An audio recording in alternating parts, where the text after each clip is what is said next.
Brandon Davison doesn't remember the exact moment he first picked up a golf club. Can't recall those first lessons or tips, the grip of the clubs, the technique of the swings. He was more visual. Watch, learn, and do. I think just being around it with my dad so much, I think I just kind of, saw what he was doing and just kind of went off of that. But we played together so much, he was always, a good set of eyes to see what I was doing. Thing is, Brandon Davison did it well, extremely well. He was entering Columbus High School when the Cougars were in their golf glory days, winning 5 consecutive Class BC state titles.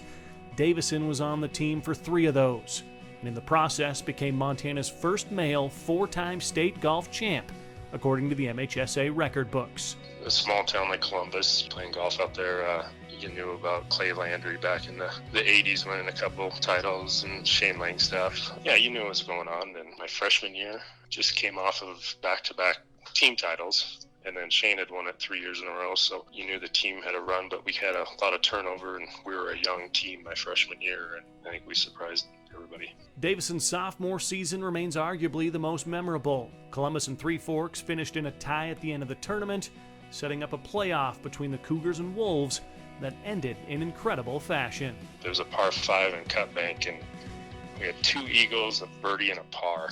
Killed them in the playoff, and so that was pretty cool to see and be a part of. Davis's contribution? I was the birdie. There were plenty of those over the course of 4 years with the Cougars, who were mentored by the legendary Paul Edwards for his first 3 seasons, Bob Fitzgerald in the finale. But there is one hole that stands out, the '98 season, his senior year and chase for 4. Day 2 brought some challenges he wasn't sure he would overcome. I remember it. I played solid the first day and maybe had like a 1-shot lead or something like that. I started off about as bad as you could that second day. I can't remember how many over I was through like the first 4 or 5 holes. Hit a couple good shots on a par 5 and ended up eagling it, and that kind of got me back on track. That was the key hole. Because I literally was unfolding like a lawn chair. It was ugly. So by the time I got done with that round, it was more relief.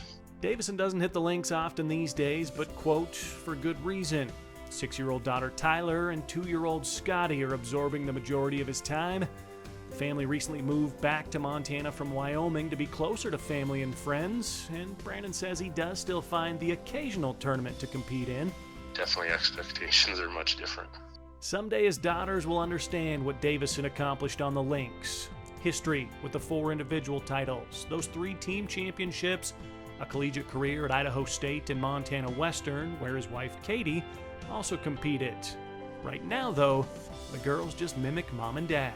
The 2-year-old hasn't quite, I take that back. This spring, she kind of saw her sister doing it, so she grabbed a club. But definitely my 6-year-old Tyler, she's definitely interested, wants to go out. And in fact, we snuck out the other day and walked about, 7 holes, So she's at that age, she wants to do it, but the attention span only lasts so long. And it's funny, the interaction between Tyler and Katie and I, and the things that might frustrate you, it's funny. I laugh, and then I call my parents and apologize for how I maybe was when I was that age.